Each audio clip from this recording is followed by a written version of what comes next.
الرحمن الرحيم الحمد لله رب العالمين والعاقبة للمتقين والصلاة والسلام على أشرف الأنبياء والمرسلين محمد وعلى آله وأصحابه أجمعين. أما بعد فأعوذ بالله من الشيطان الرجيم. بسم الله الرحمن الرحيم. قد جاءكم بصائر من ربكم فمن أبصر فلنفسه ومن عمي فعليها وما أنا عليكم بحفيظ. وكذلك نصرف الآيات وليقولوا درست ولنبينه لقوم يعلمون. اتبع ما أوحي إليك من ربك لا إله إلا هو وأعرض عن المشركين. ولو شاء الله ما أشركوا وما جعلناك عليهم حفيظا وما أنت عليهم بوكيل. صدق الله مولانا العلی العظیم. اللہ تعالیٰ نے گزشتہ مکمل ایک رکوع کے اندر اللہ نے اپنی ذات کا تعارف فرمایا، اپنی صفات بیان فرمائی.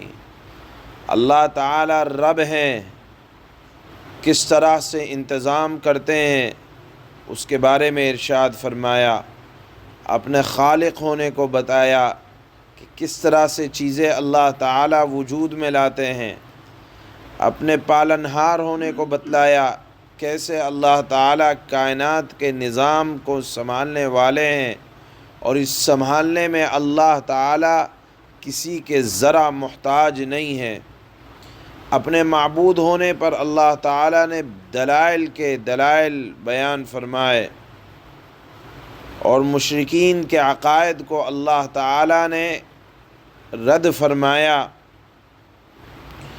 اب اللہ تعالیٰ آج کی پہلی آیت میں یہ ارشاد فرماتے ہیں کہ یہ جو کچھ ابھی تک تم کچھ سنتے آ رہے ہو، یہ اللہ کی طرف سے بصیرت کی باتیں ہیں، سمجھداری کی باتیں ہیں، اور ایسی باتیں ہیں کہ ایک عقل مند ان سے سبق حاصل کرے گا. ایسی باتیں ہیں کہ جس سے آنکھیں کھل جاتی ہیں، اور اس کے بعد بھی اگر کوئی اندھا بنا رہے، ان دلائل کی طرف توجہ نہ دے، تو اس کا وبال بھی پھر اس کو بھگتنا پڑے گا.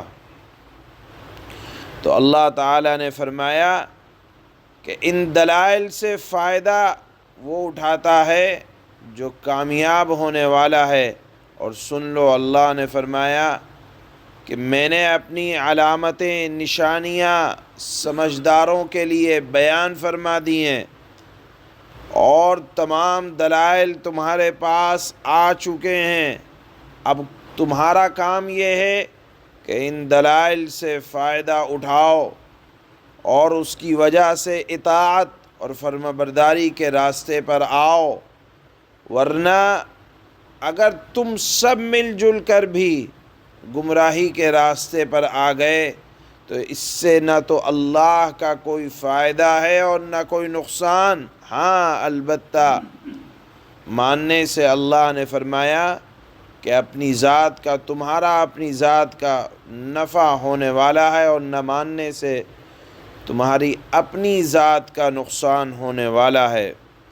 اور اس کے بعد اللہ نے فرمایا اپنے حبیب سے کہ آپ اعلان کر دیں، میرا کام بات کو پہنچا دینا ہے، قرآن کی آیتوں کو پڑھ کر بتلا دینا ہے.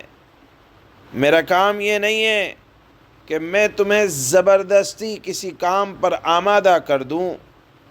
میرا کام ہے قرآن کریم کی آیتوں کو بتلا دینا، پڑھ کر سنا دینا، سمجھا دینا، عمل کر کے دکھلا دینا۔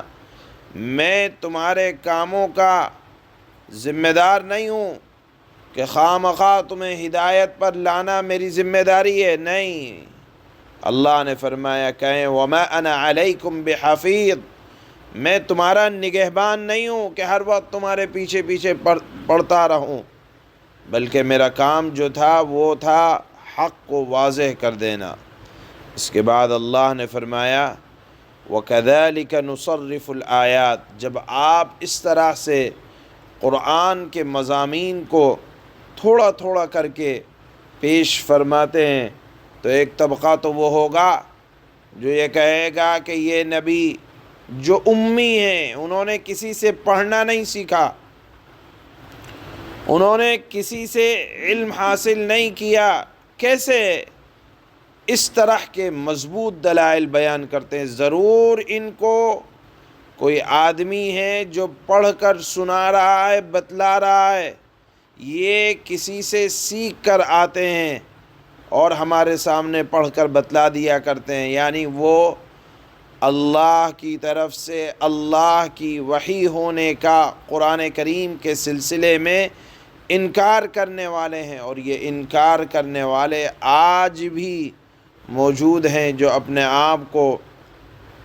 طرح طرح سے گمراہ ہونے کا دعویٰ بھی کرتے ہیں اور کہتے ہیں کہ یہ اللہ کے نبی صلی اللہ علیہ وسلم نے اپنی طرف سے پیش کر دیا۔ ایسا نہیں ہے، بلکہ یہ اللہ کا کلام ہے۔ تو اللہ نے اس مضمون کو بھی بہت پہلے بیان کر دیا قرآن میں کہ قرآن کے ان دلائل کو دیکھ کر کہیں گے کہ یہ کسی انسان سے سیکھ کر آتے ہیں اور تمہارے سامنے بیان کر دیتے ہیں۔ اللہ نے فرمایا وَلِنُبَيِّنَهُ، یہ انسانی کلام نہیں ہے، یہ اللہ کا کلام ہے، اور اللہ نے اس کی ایک ایک آیت کو واضح فرمایا ہے تاکہ دانشمند اس سے کچھ حاصل کر سکیں۔ اس کے بعد اللہ نے فرمایا کہ اے نبی صلی اللہ علیہ وسلم، آپ بھی جو وحی آپ پر نازل کی جا رہی ہے، آپ کی ذمہ داری یہ ہے کہ آپ خود اس پر عمل کریں۔ دیکھیے یہ آیت اتنی واضح ہے اس مضمون کو بیان کرنے کے لیے کہ کوئی بڑے سے بڑا ولی اللہ ہو، کوئی بڑے سے بڑا عالم ہو، کوئی بڑے سے بڑا یہ دعویٰ کرنے والا ہو کہ میں اللہ والا ہوں، تو شریعت کی اتباع اس کے لیے بھی لازم ہے۔ کوئی یہ دعویٰ کرے کہ میں پیر ہوں اور نامحرموں سے تنہائی میں تنہائی اختیار کرے یا نامحرموں سے گفتگو کرے اور دعویٰ اس کا یہ ہو کہ مجھے یہ کشف کرامات آتی ہیں، میرے پاس اتنی خلق خدا اپنے مسائل کو لے کر آتی ہے، تو یاد رکھیں شریعت کی اتباع آقا نامدار حضرت محمد مصطفیٰ صلی اللہ علیہ وسلم کے لیے بھی ضروری تھی۔ آپ سے بڑا کوئی نہ تو رہبر ہو سکتا ہے، نہ آپ سے بڑا کوئی مسائل کا حل کرنے والا ہو سکتا ہے، اس کے باوجود اللہ اپنے حبیب سے فرماتے ہیں کہ قرآن کی اتباع، شریعت مطہرہ کی اتباع، حتیٰ کہ جو کچھ قرآن میں اللہ نے بیان فرمایا، اے نبی آپ بھی اس پر چلیں گے۔ ایسا نہیں ہے کہ اگر آپ پر پیغمبر بنا دیا گیا تو آپ شریعت سے ایک انچ اٹھ جائیں، نہیں، اتبع، آپ اتباع کریں۔ لہذا کہا گیا ہے کہ اپنا شیخ اسی کو بنائیں جو شریعت مطہرہ کا اتباع کرنے والا ہو، سنتوں کا اہتمام کرنے والا ہو، اللہ کے نبی صلی اللہ علیہ وسلم کے طریقے پر چلنے والا ہو، حضرات صحابہ اکرام کے طریقوں پر چلنے والا ہو، خلفائے راشدین کے طریقوں پر چلنے والا ہو۔ ہاں، آدمی چاہے جتنا بزرگ ہو جائے اور آپ دیکھیں کہ شریعت کا اتباع نہیں ہے تو سمجھ لیں کہ گمراہی کے طریقے پر ہے، کیونکہ شریعت کے اتباع کا حکم تو اللہ نے اپنے حبیب صلی اللہ علیہ وسلم کو بھی دیا، جو کہ شارع ہیں، شریعت ان کے اوپر نازل ہوئی ہے۔ اللہ نے فرمایا اتبع ما اوحی الیک من ربک، آپ خود اس طریقے پر چلیے جس کی وحی اللہ آپ کی طرف فرما رہے ہیں، جو اللہ ایسا ہے کہ لا الہ الا ہو، کہ اللہ کے علاوہ کوئی عبادت کے لائق نہیں، وَأَعْرِضْ عَنِ الْمُشْرِكِينَ، اور مشرکوں سے آپ اعراض کریں، ان سے خیال نہ کریں کہ ان کی تعداد کیا ہے، مال میں، افراد میں اگر وہ زیادہ ہیں تو آپ ذرا توجہ نہ کریں، اللہ تعالیٰ سب کو بخوبی جانتا ہے۔ ان آیات میں ہمارے لیے جو سبق ہے وہ یہ کہ قرآن کریم میں جو اللہ تعالیٰ نے ہمیں حکم دیے ہیں، ہم کامل اس کے موافق چلیں، اور ہم اپنا رب اللہ کو مانیں، جو ہمارا پالنہار ہے، ہمارا خالق ہے، ہماری حفاظت کرتا ہے، ہماری ضرورتوں کو پورا کرتا ہے، اور یہ سمجھیں کہ یہ طاقتیں، یہ قوت، یہ ہمارے لیے انتظام کرنے کی صلاحیت اللہ کے علاوہ کسی اور کے اندر نہیں ہے۔ یہ پہلا ان آیات سے سبق نکلتا ہے۔ دوسرا سبق یہ ہے کہ قرآن مجید کو سب سے زیادہ اہمیت دیں اور قرآن کے ساتھ لگاؤ، اس کا حکم اللہ تعالیٰ نے اپنے حبیب کو دیا، لہذا ایک امتی کو سب سے زیادہ لگاؤ قرآن کریم کے ساتھ ہونا چاہیے۔ تیسرا سبق ان آیات سے یہ نکلتا ہے کہ اہل کفر اور اہل شرک کی بیہودگیوں سے اپنے آپ کو بالکل الگ تھلگ رکھیں، اور ان کے مذہبی تمام معاملات سے اپنے آپ کو بچائیں۔ ایسا نہیں کہ آدمی عقیدے سے کسی اعتبار سے سمجھوتا نہیں ہو سکتا، سب سے زیادہ مضبوط آدمی اپنے عقیدے کے اعتبار سے ہونا چاہیے، اور اللہ کے نبی کا کام تھا تبلیغ کا حق ادا کرنا، آپ نے اس کا وہ حق ادا کر دیا بحیثیت امتی۔ ہمارا مشن یہ ہونا چاہیے کہ جو اللہ کے نبی کا مشن تھا کہ قرآن کریم کی آیتوں کو پڑھنا، سمجھنا اور سمجھانا، اور اللہ کے دین کو پورے عالم میں پھیلانا، اس مشن میں اللہ کے نبی صلی اللہ علیہ وسلم کا ساتھ دینا چاہیے۔ یہ چند مضامین ہیں جو ان آیات سے جو آج تلاوت ہو رہی ہیں واضح ہوتے ہیں۔ اللہ فرماتے ہیں قَدْ جَاءَكُمْ بَصَائِرُ مِنْ رَبِّكُمْ فَمَنْ أَبْصَرَ فَلِنَفْسِهِ وَمَنْ عَمِيَ فَعَلَيْهَا وَمَا أَنَا عَلَيْكُمْ بِحَفِيظٍ۔ اے پیغمبر، آپ لوگوں سے کہیں تمہارے پاس تمہارے پروردگار کی طرف سے بصیرت کا سامان، سمجھداری جس سے حاصل کی جا سکے، وہ آ چکے ہیں، دلائل بصیرت کے سامان پہنچ چکے ہیں۔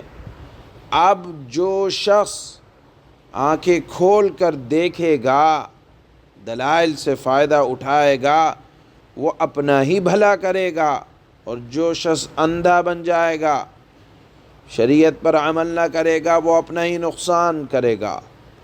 اور مجھے یعنی اللہ کے نبی نے فرمایا، اللہ نے فرمایا کہ آپ کہیں کہ مجھے تمہاری حفاظت کی ذمہ داری نہیں سونپی گئی ہے۔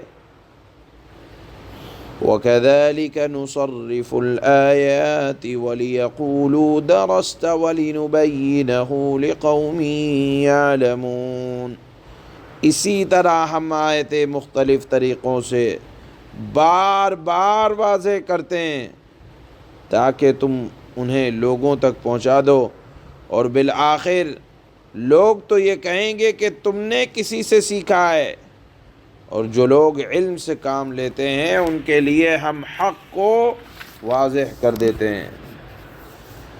اتبع ما اوحی الیک من ربک لا الہ الا ہو وَأَعْرِضْ عَنِ الْمُشْرِكِينَ۔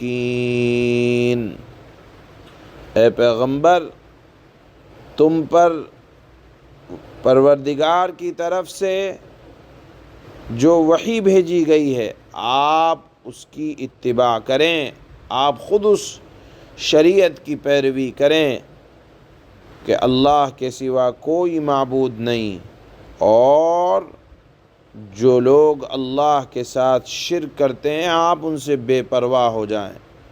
وَلَوْ شَاءَ اللَّهُ مَا أَشْرَكُوا وَمَا جَعَلْنَاكَ عَلَيْهِمْ حَفِيظًا وَمَا أَنْتَ عَلَيْهِمْ بِوَكِيلٍ۔ اگر اللہ چاہتا تو یہ لوگ شرک نہ کرتے، یعنی اللہ تعالیٰ سب کو مجبور کر دیتا کہ بس سب دنیا میں صاحب ایمان ہی رہیں گے، لیکن اس صورت میں دنیا دار الامتحان نہ بنتی۔ اللہ تعالیٰ نے سب کو آزادی دی کہ ہر آدمی اپنے اختیار سے یہ مذہب اختیار کرے یا وہ مذہب اختیار کرے، کیونکہ دنیا دار الامتحان ہے، بھیجے جانے کا مقصد یہاں امتحان کو حل کرنا ہے، لہذا اس امتحان کا تقاضا یہ ہے کہ انسانوں کے اوپر زور زبردستی نہ ہو، بلکہ خود اپنی سمجھ سے کام لے کر کائنات میں بکھرے ہوئے دلائل میں غور و فکر کر کے اپنی مرضی سے توحید کو اختیار کریں، رسالت کو اختیار کریں اور انبیاء اکرام کو تسلیم کریں، آسمانی کتابوں کو مانیں اور ان سے فائدہ اٹھائیں، تو ہی امتحان کا مقصد ہے۔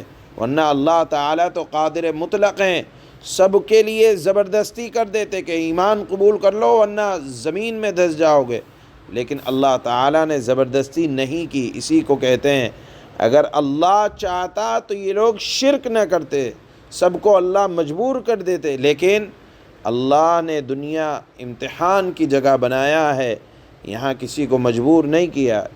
چنانچہ فرماتے ہیں وَمَا جَعَلْنَاكَ عَلَيْهِمْ حَفِيظًا، اے نبی آپ کہیں کہ ہم نے نہ تو تمہیں ان کی حفاظت پر مقرر کیا ہے، وَمَا أَنْتَ عَلَيْهِمْ بِوَكِيلٍ، اور نہ آپ ان کے کاموں کے ذمہ دار ہو۔ ہر آدمی اپنے کام کا ذمہ دار ہے، کوئی دوسرا آدمی کسی کے کاموں کا ذمہ دار نہیں ہے۔